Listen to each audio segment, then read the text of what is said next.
What if Yoda had an Alberta accent? What if Mufasa had an Alberta accent? What if the Sorting Hat had an Alberta accent? Well, we found out from Drew Behm, and he's my guest on the podcast today. Reluctantly. This podcast brought to you by homegirls.ca, a top producing team at Remax Professionals, and thompsonmortgages.com. They take care of the financials. You search for your perfect home. The combination of these two sponsors has helped me facilitate multiple real estate transactions, including my most recent move right here in 2025. Now here's today's show. Reluctantly. You have caught lightning in a bottle, my friend. I think so, yes. I'm riding a wave, and I'm fully cognizant of how lucky I am right now. It's. I'll tell you something. Look at the hair on my arms is standing up right now. I don't know if you can see that. I But can. yeah, so the hair on my arms is standing up. I couldn't be happier for you. What do you got? Like 125,000 followers on Instagram now? Yeah, we're coming up on that, yeah. And when did you start doing what if blank had an Alberta accent? So the first video was April 9th of this year. So it's only been, 4 months of this, pretty much. So you basically started it just before the hockey playoffs. Yes, exactly. Yes, right before. And then I had a Stuart Skinner video. I know Gene's a good buddy of yours. He was featured in that video. I know that it might have got back to some of the Oilers as well. So I've just been so thrilled with the reception. And you look at some, Alberta is a province with 4 million people, and my Iron Man video, what if Jarvis had an Alberta accent, has 20 million views.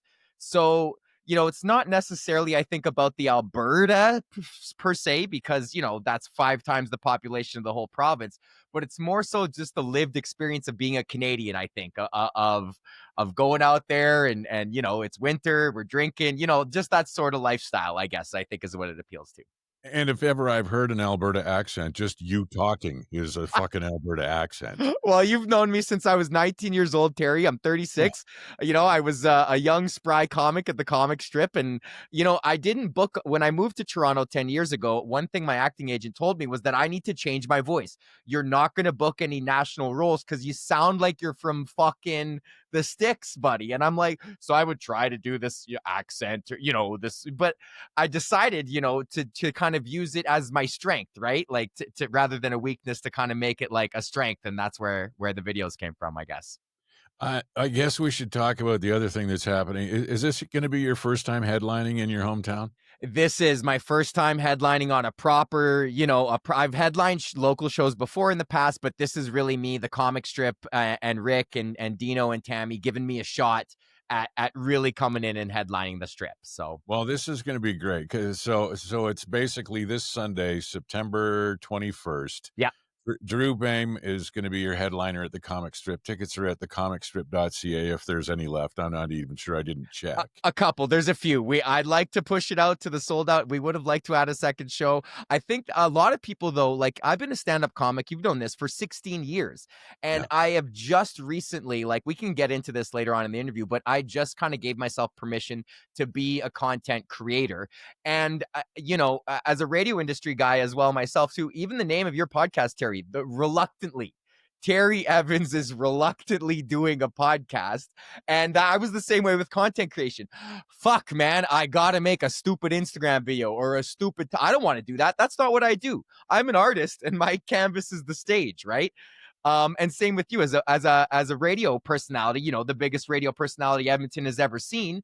You are the guy who spends, accompanies me on my drive to work in the morning. I spent all of my childhood with Terry, Bill, and Steve, literally every single morning on my drive to school. You guys accompanied me. The Onion, Doyle Redland, and the Onion Radio News, and all the bits that you guys did. That helped inform who I was as a comedian and a person. And once social media comes, it's like, well, this is something entirely different, and now this becomes the main focus. Like my bread and butter is here on the mic, right? So it was really about giving myself permission to kind of see stand up as something different from content creation, and then utilize the skills that I have as a comedian. And then how do we funnel that through into content creation? So If you were listening to the Terry Bill and Steve show as a kid, then what is wrong with your parents? Well, I'm a fucking you turns you into a comedian, Terry. Like that's what happens. But I was 8 years old. Truly, I loved you guys, man. I still do. I don't live there anymore, but I still. You guys really pioneered.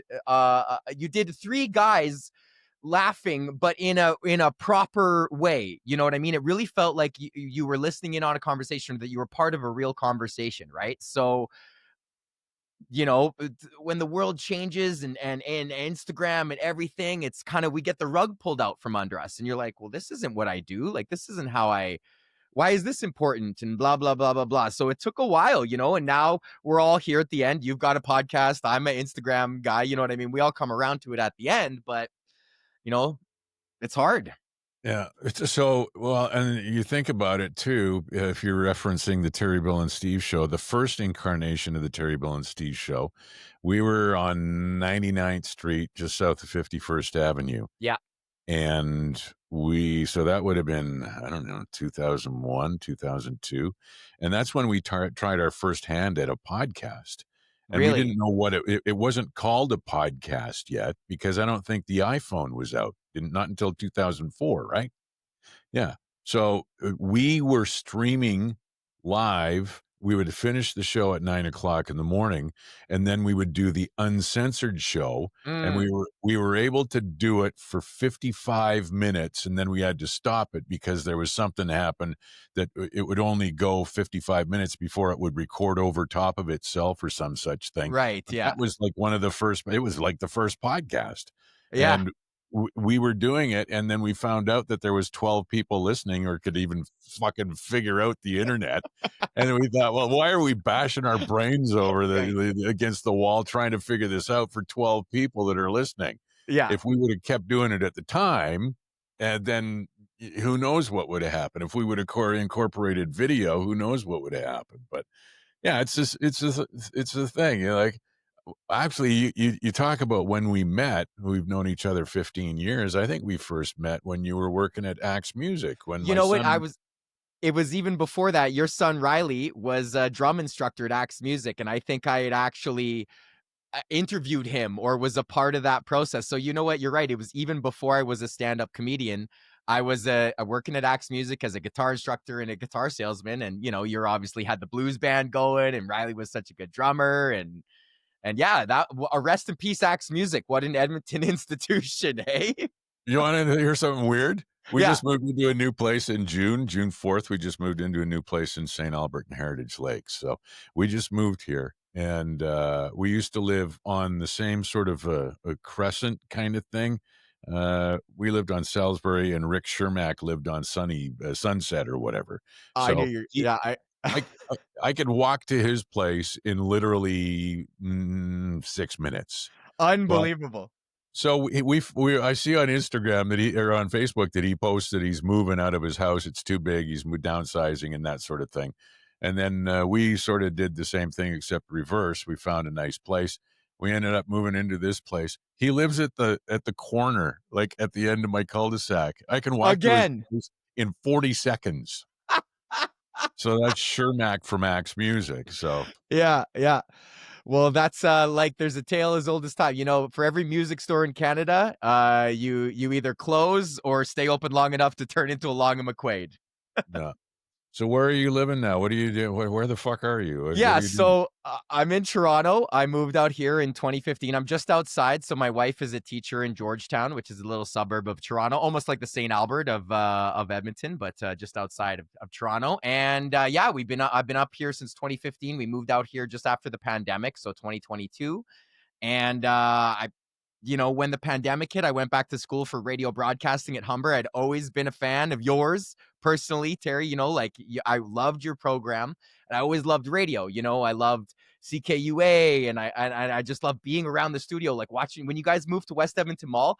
I would just watch you guys. I would look, and I would just go, wow, like this is what a magical thing radio is. And CJSR had a program midnight to 2 a.m. for stand-up comedians, local comedians, and I always loved it. So I went back to Humber and I got my diploma in radio broadcasting.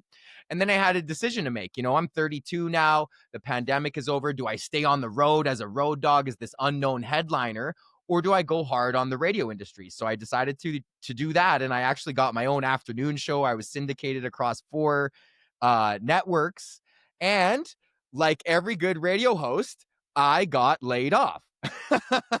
So I was a month out from my wedding, and I just got laid off. So this is about a year and a half ago, and I thought, what the fuck am I gonna do, right?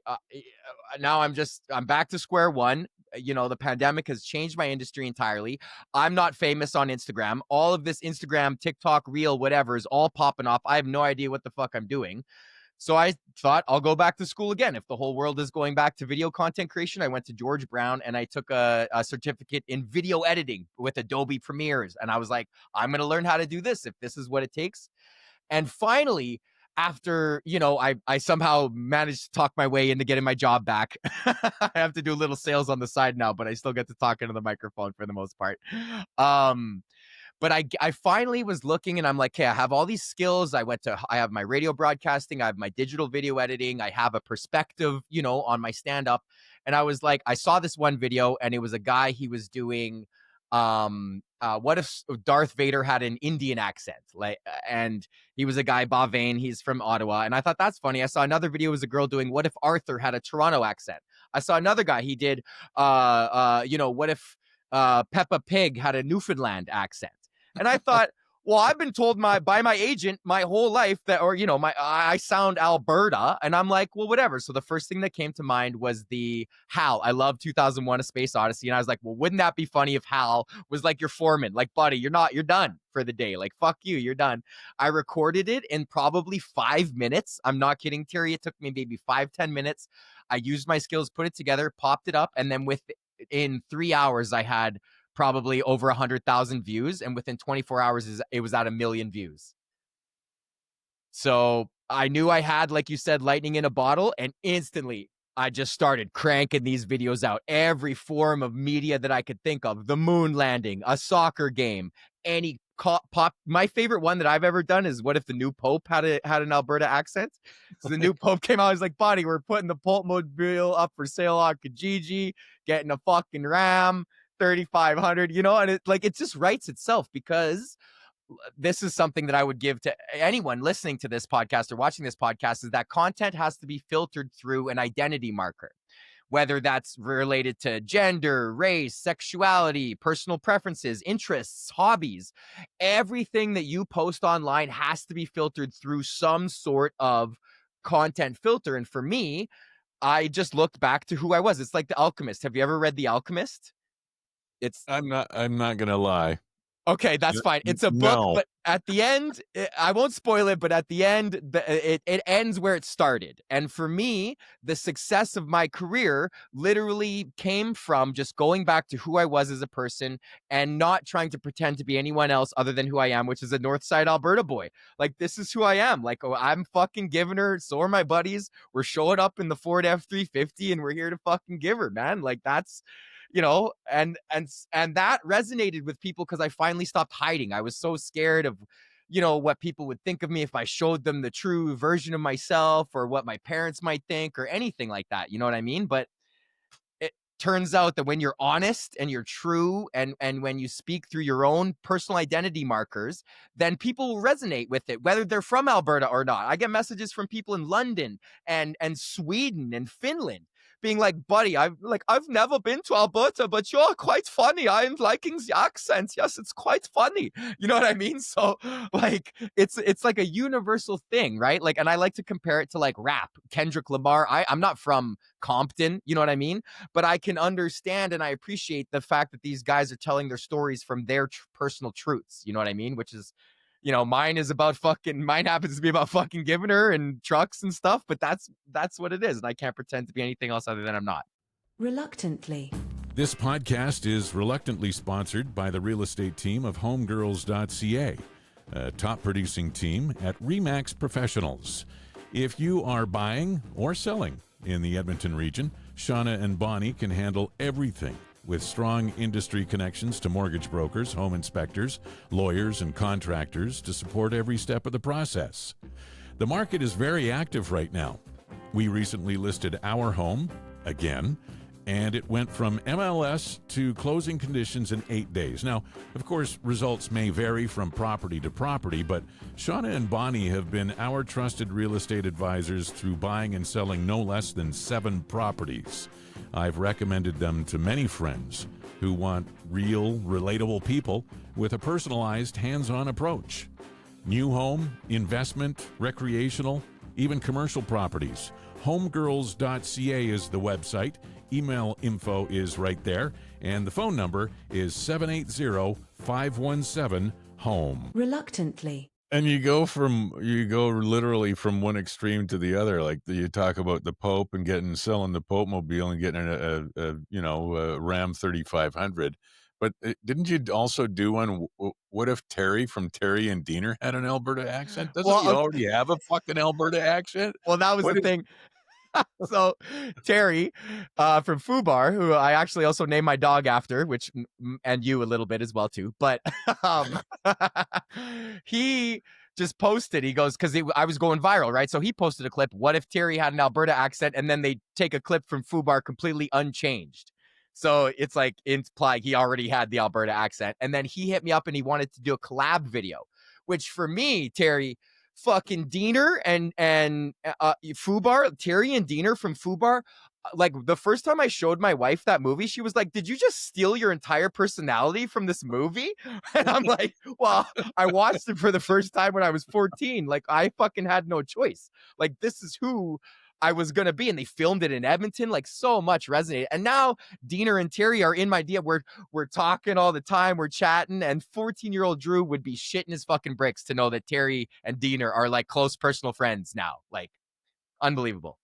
I like the one. That's why I said, "Where are you now?" And I kind of figured that you were still living in Ontario. I wasn't sure what was going on with the radio stuff. I get bits and pieces from your sister Janie. So yeah, my sister. Yeah, she's the marketing director at River Creek Casino and one of the best, biggest movers and shakers in the city. So she's one of the best human beings on the planet. She's so awesome. Yeah, truly is like the most generous, kind, giving, willing to talk with anyone. She understands everyone, non-judgmental. She's truly one of the best people. Yeah. Yeah.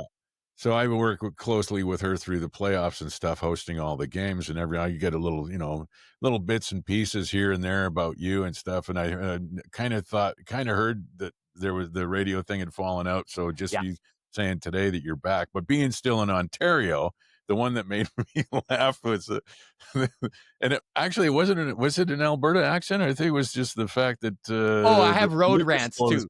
Liquor stores close at 9 o'clock in Ontario. Like, what the fuck? I can't tell if I'm going to be shit-faced at 8:43. Yeah, it's like, I don't know. How many beers do we need tonight? Like, I don't know. Like, fucking 1 million, I guess. Like, I have no idea how much liquor I need at 8:43, when we're going to the night. So that's, would you like me to pull the curtain behind that, actually? Because I could. Yeah, sure. Well, so that's actually a stand-up bit of mine that I've been doing for a long time. And there's a kind of a thing going around that, straight down the pipe videos, where it's like, hey, it's me looking at the camera.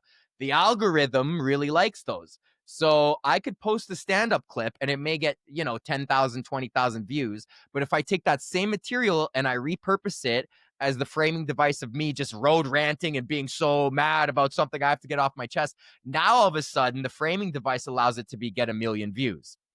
So it's about finding, where the game is, playing the game a little bit, and then the trade-off is, if you saw that video and then I'm doing that bit on stage, you're going to be like, wait a second, I think I heard that. But, it's worth it to kind of bring the people in. And if you heard one before, well, fuck it, I got a new one coming down the pipe. Don't worry about it. You know what I mean? How often do you do the what if Yoda had an Alberta, or what if blank had an Alberta accent? How often are you doing it, like on a scheduled basis, or do you do it just randomly to fuck up the algorithm, or what? That's a great question. So when I started, I knew like you have to post every single day. And then the algorithm learns like, oh, this guy, people love this guy's content. So we're going to give an initial push after a couple days of like 1 million, 1 million, 1 million, 1 million. The algorithm's like, oh, this guy's got fucking money, right? So they start pumping everything. Your old videos start getting pumped. So I went really heavy for like 2 months, almost every single day with these videos. I made like 40 or 50 of these videos in addition to all the other content, stand up and everything. And then I just took a break. In the same way that a TV show takes a season off or you know, an album cycle, is you kind of have to, you know, fatigue. We want to avoid fatigue a little bit, and then it becomes more special when you see a new one, right? So I'm working on season 2 in my head, as I call it, and we've got a whole bunch of other ones: The Matrix, Home Improvement, The Montreal Screwjob, more sports, more popular culture moments. You know, there's some big popular speeches. Winston Churchill, I don't want to give anything away, but some famous speeches in history that might have some cool interpretations as well. So yeah, there's a thought process behind it, definitely. So you're stockpiling, putting a bunch in the can and getting ready to just blast them all out, you know, like day after day after day for like a month and a half or something like that.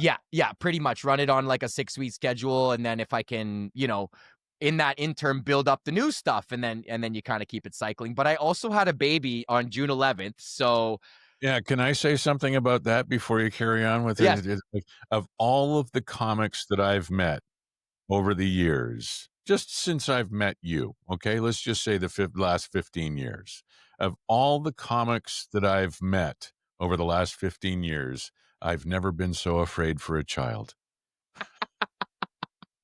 Yeah, I no, you know, Terry, thank you. That really warms my heart to hear that. I really appreciate that. And it's funny that the sentiment that you has been echoed by many people in my life, which is quite funny. But I understand. You know, my daughter, her dad's a homeless man who yells into the air. So you're not wrong there. But we're so lucky. And so the reason why I brought this up though is that all this happened in April, right? So April and May, I'm going so hard. We have the baby in June. And now all of a sudden, after 16 years, at the very tail end, right before I have my first kid, I decided to take my comedy career seriously, and I start, you know, building a real true career here. Like, because there are some comics that you and I both know that don't have a day job, that are touring professional headliners that could not sell a single fucking ticket, right? So it's the difference between being a part of the Alberta Mobile Entertainers Association and the difference of being a real true artist, regardless of genre. You know, and a real true artist sells tickets for people who are there to see them do their art, whether it's music or comedy or whatever, dance or whatever it may be. So making that transition, you know, at the very end, right before I have this kid, and then it's been a fucking whirlwind, Terry. Like, I'll tell you, it has been an absolute whirlwind, but the culmination, you know, things happen whenever they're going to happen. So you kind of have to be ready for it, right? So with the Instagram stuff and the what if blank had an Alberta accent, you're monetizing that, I'm guessing. That's a Well, dumb question. the unfortunate thing about Canada is Instagram and TikTok posts are not monetized. So if I was in America, I would be fucking minted off these views. The only way you can monetize views in Canada is off YouTube. And for some reason, the YouTube algorithm does not want to pump my shit. And I think because they know that they will have to pay me quite a bit for it based on what happens on TikTok and happens on Instagram. That's my guess. Put my tinfoil hat on, whatever. I don't know. So it sucks in one way, but in one respect, at the end of the day, I'm not trying to be a content creator. All of this is in service of me being a stand-up comedian and trying to sell tickets to you when I come to your town. That's why I'm talking to you right now, because I want to sell more tickets to my comic strip show on September 21st at 7 p.m. at the comic strip in West Edmonton Mall. Tickets at comicstrip.ca. The comicstrip.ca. Yeah. Well, I first saw you on stage. I think it was Funniest Person with a Day Job, the competition that I emceed starting back in 1958. And that was a lot of fun. And it's been amazing to see how everybody going back 15, 10, 5 years, I didn't MC this year. They've gone a different direction, which is Oh. fine. They want to do that, but it's been a long time hosting that and seeing comics come and go forward, and then others hit the stage at funniest person with a day job and understand that that's as far as they're going to go. Yeah. So because you have to, in order to have some stick out, you have to have some that are going to fall back or never ever's sort of thing. And Yeah. the people who have the courage to get up on stage. And it was one of those things where, you know, I saw you plugging away, doing your thing, and opening and middling, and then, you know, emceeing and hosting and that sort of thing. And then I saw you get into the radio and saw you do this now. Isn't there, like, with the Instagram thing, isn't there some connection to Meta, like to Facebook, where you can still monetize it in Canada, or is it just not possible with Facebook either? So it's not possible. Anything Meta, and especially with Bill C whatever, like Meta and the Canadian government are fucking, they fucked all the radio stations' news pages. Like, we don't, you know, you can't get news anymore. But I guess the trade-off then is that I'm going to do my best to collect your name, your email, your city, so that I can email you when I'm coming to your town, because I can't rely on Meta for anything, right? They could change the algorithm. They could just ban my account. They could shadow ban me. They could do any of this stuff. So it's not actually the only thing I can control is the data that I am able to ascertain or scrape from the people that are watching the content that I create. Reluctantly. This podcast reluctantly sponsored by ThompsonMortgages.com. Not limited to just mortgages. They also provide insurance. Almost any service associated with a home or building purchase can be done in-house. And for anything beyond that, they have an extensive network of professionals at their fingertips. Consolidations, loans, mortgages, legal services, accounting services, financial planning, insurance. They are your one-stop shop. How do I know this? Well, Mike at ThompsonMortgages.com has helped us out with our mortgages for the last few real estate transactions that we have made. You can be confident that they will work hard to ensure all your mortgage and insurance goals are fulfilled. Check them out for yourself. ThompsonMortgages.com. Reluctantly. So with the new season 2 thing that you're talking about, that you're gearing up for after having that big, you know, you basically barfed out a bunch of them and then took the break, you know, like at the end of a TV season. You're rounding up for season 2. Do you have a release date for when that's going to start happening? And do people, the other thing too, do people message you and come up with suggestions or send you clips? That has been like such a huge, because I don't know if I could have came up with all these. Most of what I did after the first week was just based on audience suggestions, for lack of a better term. And the good part is that all media can be filtered through this. So I don't have an exact start date of when I'm going to drop the first one. It should be next week though. Once I get back from these Edmonton and Calgary shows, that's when the content schedule is going to start up again. It's it's hard to talk about exactly like where it comes from, because I have people every day message me. My inbox is like every day I wake up to 10 to 100 new messages across all the platforms. And a lot of them are like, yo, man, like there are guys like, you haven't posted a video in like 20 minutes, bro. What the fuck? You fell off. And, I got an email last night or 2 nights ago at 2:00 in the morning. 2:00 in the morning, somebody sends me an email and the subject is fuck you. And the email was from fuckyou@fuckyou.com. And then the email was, I hate you with a passion. And that was it. So I was like, Dad, you're drinking and emailing again, aren't you? But it's season 2 in the next couple weeks, but I'm trying to not also let the algorithm dictate my choices as an artist, right? So it's about the compromises between, we have to feed this beast in order for me to eat and my family to eat, but I'm not going to make creative decisions based on the needs of the algorithm, because now you're no longer an artist and you're just kind of pimping yourself out, and you lose sight of what makes people like you, which is, like I said before, appealing to your own personal identity markers and running all your content through that filter. So I haven't seen all of them. I've seen Yeah. some that made me laugh when I look at the ones that have huge amounts of views of the everybody here. And first of all, when is your show in Calgary? This is going to be. I'm going to run this. This will be. Oh, this will be coming out on Tuesday, the 16th. Oh, So great. this will be ahead of your show on the 21st in Edmonton. When's your Calgary show? Just the next day on the 22nd in Calgary. Okay. Yeah. All right. So I know because people listen all over Alberta to this Oh, great. podcast. So, Yeah. where are you playing at Calgary on the 22nd? We're at Dickens. It's like a cool rock venue. They normally do, it's like a rock club, but we're bringing in some chairs, and it's right downtown, 17th Ave, whatever. And then tickets, again, DrewBehm.com/tour dates, or if you just Google DrewBehm Calgary Dickens. DrewBehm.com. So here's something I was going to ask you. We were talking earlier about the Oilers game. You started up during the playoffs and stuff.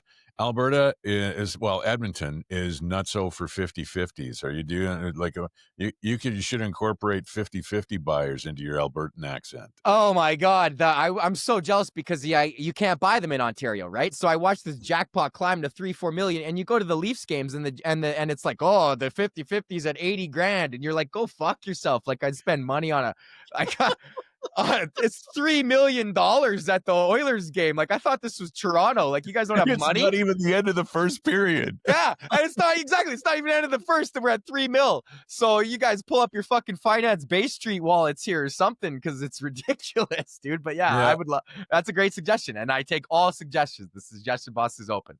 The other thing too is just before we started, you texted me and said you were stuck in traffic, and Yeah. it's funny. I was actually running a little late to record this here today too, Oh. because I was driving through my new neighborhood and I saw a garage sale sign, and like fucking garage sales are crazy in the Edmonton area. Do you see a million signs out there where you're living?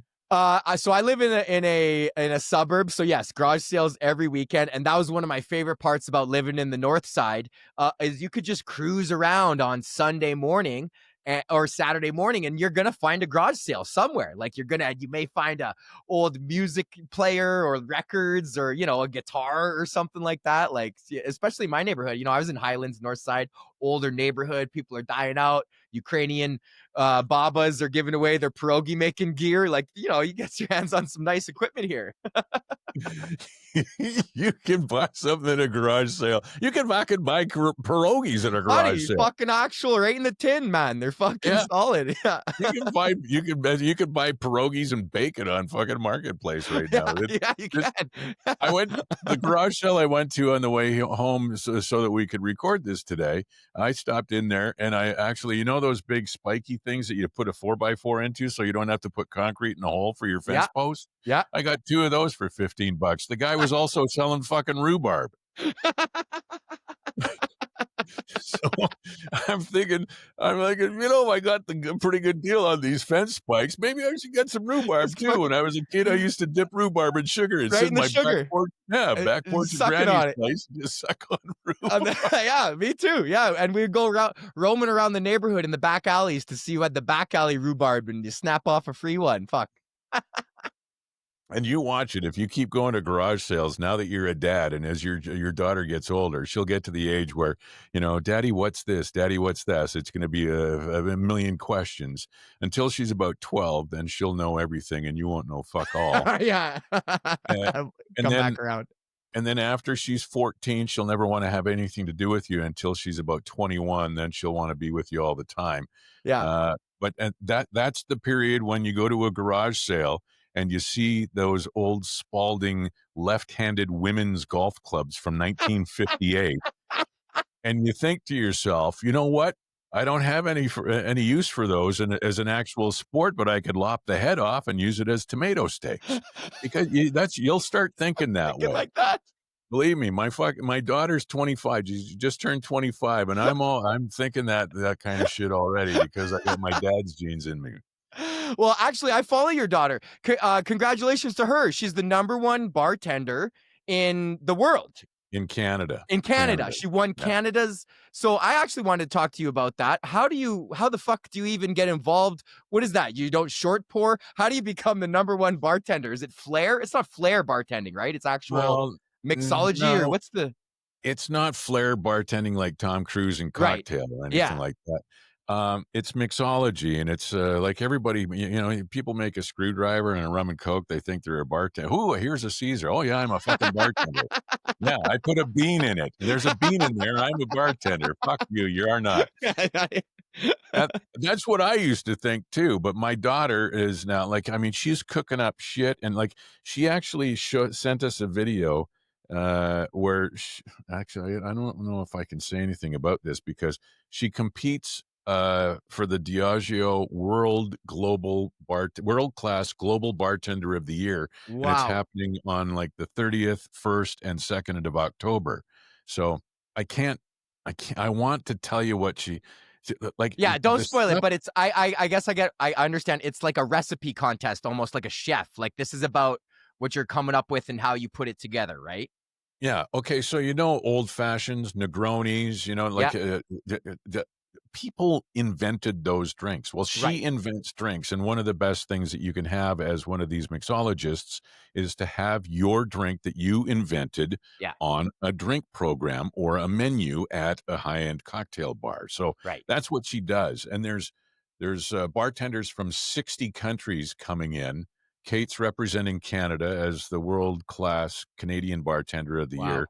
So she'll be competing against bartenders from 60 other countries at the end of this month, and it's in Toronto this year. Oh, wow. Yeah, Awesome. Wow. Congratulations to her. Oh, that's so cool. yeah, I'm so excited to see what path my daughter may take and, encourage. You've been so good as a father of always encouraging your children in their passions. Some fathers might look at their son saying, "Hey dad, I want to go be a drummer." And it's like, "Okay, good fucking luck. Like go to school and get a job." But what you did was you went all in and said, "Whatever I need to do to help you do this, I'm going to be there for you." And now look at Riley. He's been playing in stadiums, for 10 plus fucking years. And the kid was teaching drums at how old was he? Was 16? Not he even was 17? he was 14 when he was 14. teaching. He was Yeah, teaching drums when he was 14. So that also has been inspiring to me to watch you as a parent and your public and vocal encouragement of your children and the pursuit of their passions. Drumming and pouring liquor is not on doctor, lawyer, fucking, you know what I mean? But yeah, look at how happy, you know what I mean? And the relationship that you now have with them is unparalleled to any relationship a father could have with his children because of your approach, man. So that's also like hats off, Terry, because like I'm taking a page out of your book on that one big time. right on. Well, I appreciate that. Thank you, but don't follow too close. Hey, I'm not. I was smuggling Riley into bars at 14 so he could play gigs. I bought him his first fake ID. It said it was 22. I said, "Hey, maybe." And then I had to go back to the guy and said, "Can we just say he's 18?" I mean, fuck, 22 is a little bit of a yeah, stretch. he didn't look 18 when he was 22. He No. fucking kid's pretty skinny, right? So, Yeah. Yeah, but he it's just like, played in Dubai last week. He just wow, at the like Coca-Cola Arena with AP Dillon. So that's what I'm talking about, and that only comes from a place of the fertile ground of a supporting, loving, household that you provided. So that's awesome. yeah. Yeah, Well, it's great that Rick and Tammy and Dino and the comic strip have got you here for a headlining gig in your hometown. yeah. Are you staying at Janie's I when will you're be. here? Yes, I will be staying with my sister. Yeah, she's just down the road, Winterburn. So yeah, I'll be just a few minutes down the road from the mall. Yeah. Yeah, Okay. Perfect. Again, it's thecomicstrip.ca for the show on September 21st, and it's Dickens in Calgary yeah, for the show on September 22nd. Go see DrewBehm. Check him out at DrewBehm,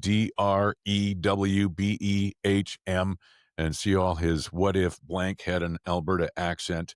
DrewBehm.com/tour dates yeah. for tickets to the Calgary show. So thanks for doing this, man. I'm proud of you. I know I've basically known you since you were a kid, and I've loved watching every minute of it. So I'm really happy for you with all this viral stuff going on with what if blank had an Alberta accent and stuff too. And at some point, you need to teach me how to figure out the algorithm, because I put out a promo for the podcast. Yeah. And if I get double-digit views, I'm fucking through the roof. I'm Okay. to the moon. I'll give you a couple tips off mic here. I'll tell you a couple things that we might be able to trick the algorithm for you there, Terry. Reluctantly. This podcast reluctantly sponsored by homegirls.ca, a top producing team at Remax Professionals, and thompsonmortgages.com. They take care of the financials. You search for your perfect home. If you're searching for a home in the Edmonton area, please use both of these fine sponsors. Reluctantly.